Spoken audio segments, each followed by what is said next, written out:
ரம்யாவை கூட்டிட்டு வந்து உண்மைய சொல்ல வச்சு எல்லாருக்குமே புரிய வைக்கலாம்னு நினைச்சிட்டு இருந்தேன்.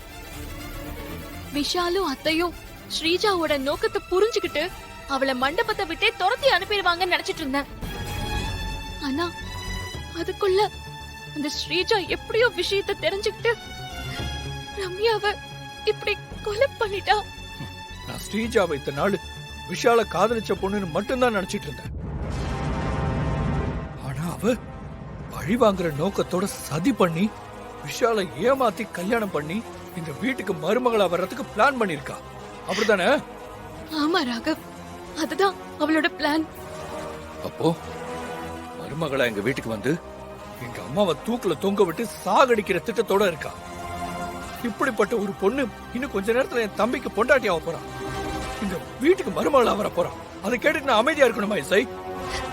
இல்ல ராகவ், ஏதாவது பண்ணி இந்த கல்யாணத்தை நாம நிறுத்தி ஆகணும்.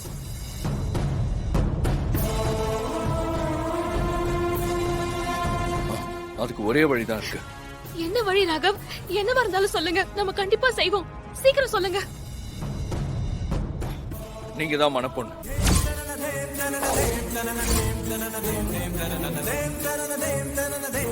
மணமேடையில நீங்க தான் உட்கார போறீங்க. விஷாலுக்கு மனைவியா நீங்க தான் வரணும். அதுக்கு இதுதான் ஒரே வழி.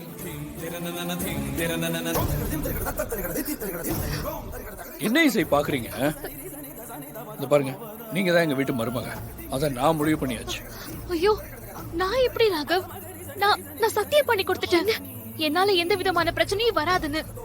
நான் போய் இங்க பாருங்க இசை, எங்க அம்மா சாகடிக்கணும்னு பாக்குறான் அந்த ஸ்ரீஜா. அவ எங்க வீட்டுக்கு மருமகளா வரணும்னு நினைக்கிறீங்களா? சொல்லுங்க இசை. இல்ல இல்ல, நிச்சயமா இல்ல. அப்போ நீங்க தான் அந்த இடத்துல உட்காரணும். என் குடும்பத்துக்காக, என் அம்மாவுக்காக நீங்க அதை செஞ்சுதான் ஆகணும். உங்க தங்கச்சி இந்த வீட்டுக்கு மருமகளா வரப்போறா.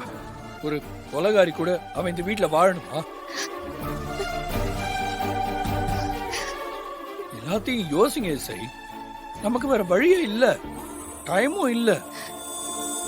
ராகவ், எல்லாம் சரி, ஆனா நான் எப்படி?